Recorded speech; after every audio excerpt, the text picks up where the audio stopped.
Assalamualaikum dan bertemu kembali dengan Noro TV, episod yang bertajuk A Choice with No Regrets Part 1. Alright, let's get it Pak Cik Botak. Mari kita mulai. La vidas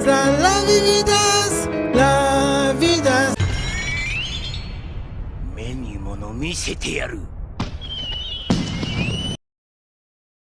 Sebelum kejatuhan wall Maria terdapat bandar bawah tanah di bawah wall Sina. Levi dan rakan-rakan dia yang bernama Furlan dan Isabel tinggal di situ sebagai perompak. Mereka lakukan rompakan ke atas saudagar barang dengan menggunakan ODM gear. Saudagar-saudagar tu panggil military police dan Levi sedar dia bersama rakan-rakan dia akan dicekup. Sebelum kejadian tu berlaku, Furlan membahagikan wang keuntungan kepada rakan-rakan kerja yang lain. Tapi dekat seorang ni yang bernama Yan, Furlan bagi lebih sikit. Levi tanya kenapa Furlan bagi duit lebih dekat Yan. Sejak mereka memiliki ODM gear, kerja mereka lebih mudah dan mereka dapat duit lebih banyak. Yan mempunyai masalah dengan kakinya dan harga ubat telah meningkat naik. Kira duit tu duit terakhir untuk Yan sebab dia dah tak boleh buat kerja-kerja macam ni. Furlan juga terfikir berapa banyak lagi duit yang mereka perlukan untuk hidup di luar dari bawah tanah. Tiba-tiba ada orang ketuk pintu dengan kuat. Mereka bersedia untuk berlawan dan setelah dah buka pintu, muncul seorang budak perempuan bersama seekor burung. Perempuan tu dikejar oleh beberapa orang. Mereka jumpa perempuan tu dan bagi tahu yang perempuan tu cuba melepasi tangga ke-11 tanpa bayaran. Walaupun tak lepas ke atas, cubaan melepasi pun dah dikira jenayah dan Levi bersama Furlan juga bersalah sebab lindungi perempuan tu. Semasa salah seorang daripada mereka cuba menangkap perempuan tu, Levi lukakan tangan orang tu dengan pisau dan hentam dia cukup-cukup. Levi tak suka sebab orang tu pegang Levi. Tangan kotor, Levi kata, sebab Levi ni seorang yang pembersih. Mereka pun berambus dari situ. Perempuan tu sebenarnya cuba untuk membebaskan burung yang dijumpai kembali ke langit. Sebab tu dia cuba melepasi tangga. Furlan dapat kenal pasti yang sayap burung tu cedera, lalu dia pun rawat burung tu. Mereka pun berkenalan antara satu sama lain. Isabel kemudian cakap nak join Levi dan Furlan sebab dia cemburu tengok mereka terbang macam burung guna ODM gear. Levi suruh Isabel belajar bersihkan diri dulu sebelum belajar guna ODM gear. Isabel pun lama-lama dah mahir guna ODM gear dan burung tu juga berjaya dibebaskan. Semasa mereka bertiga berjalan pulang ke rumah, ada seorang lelaki yang menawarkan pekerjaan kepada mereka. Mereka tak berminat, tapi lelaki tu cakap bayaran dah pun dilakukan dan dia tunjukkan kepada Yan yang dibawa ke hospital atas tanah untuk rawatan kaki dia. Levi pun setuju untuk mendengar, lalu mereka dibawa ke tangga yang menuju ke atas tanah. Seorang lelaki berpangkat tinggi ada di situ sambil berkata mereka boleh percayakan dia sebab dia ambil risiko untuk berjumpa mereka. Orang tu cakap mereka bukan saja akan dibayar tapi akan diberi hak untuk hidup di luar dari bawah tanah. Ketika Levi, Furlan dan Isabel bersiap sedia untuk satu lagi rompakan, Furlan bagi tahu dia dapat maklumat yang sah mengenai rawatan Yan dan identiti lelaki yang bagi mereka kerja tu. Levi juga teringat yang lelaki tu cakap walaupun Levi tak terima, target mereka sudah pun mula memburu Levi dan kawan-kawan dia. Jadi Levi cakap buat macam tak ada apa-apa. Kalau target mereka muncul, mereka akan mulakan kerja mereka. Semasa kejadian rompakan yang kita tengok di awal episod, mereka sebenarnya bukan dikejar oleh military police. Levi dan kawan-kawan dia diburu oleh survey corps dan Levi cakap itulah target mereka. Jadi mereka berpecah untuk mula melakukan kerja mereka. Levi bertembung dengan Mickey yang crash Levi ke bawah sebelum Levi dapat bergerak bebas. Levi macam mana pun berjaya kalahkan Mickey. Apabila Levi mahu serang Mickey, Erwin memintas Levi. Levi bertarung dengan Erwin tapi Erwin suruh Levi berhenti dan tengok sekeliling. Levi nampak Furlan dan Isabel dah pun ditangkap, lalu Levi pun menyerah diri. Erwin cakap Levi cepat faham situasi. Levi, Furlan dan Isabel digari dan dibiarkan melutut depan Erwin. Erwin tanya dari mana mereka dapat ODM gear dan bagaimana bagaimana mereka belajar gunakannya. Tapi mereka diam saja. Apabila Levi tak jawab soalan adakah mereka dilatih dalam militeri, Mickey hentam kepala Levi ke lopak air yang kotor. Furlan akhirnya jawab yang mereka belajar sendiri, tapi Erwin tak percaya. Mereka cakap mereka belajar guna untuk mereka cuba hidup senang, sesuatu yang orang macam Erwin tak faham sebab Erwin tak hidup di bawah tanah. Mickey angkat semula kepala Levi dan Erwin perkenalkan diri dia sambil bertanya nama Levi. Setelah dah berkenalan, Erwin tawarkan sesuatu kepada Levi. Erwin berkata dia takkan hukum Levi dan kawan-kawan dia kalau mereka bersetuju untuk sertai Survey Corps. Levi tanya kalau mereka tak mau join apa yang akan terjadi. Erwin menyatakan yang memandangkan mereka dah banyak buat jenayah, mereka akan dihantar ke military police. Dah tentu military police akan bantai mereka cukup-cukup. Setelah berfikir, Levi bersetuju untuk menyertai Survey Corps. Habis episod ni. Kepada peminat Levi Ackerman, aku sarankan tengoklah episod ni, dan juga ada satu lagi episod mengenai Levi iaitu part 2. Nanti aku akan bahaskan, so jangan terlepas. Alright gang, sampai sini saja video aku. Komen pendapat anda mengenai episod OVA ni. Macam biasalah, jangan lupa untuk like, share, dan terima kasih kepada anda menjadi ahli Survey Corps. Kepada yang belum subscribe, come on man, join the family, subscribe. Jumpa lagi di episod seterusnya Noro Noro TV.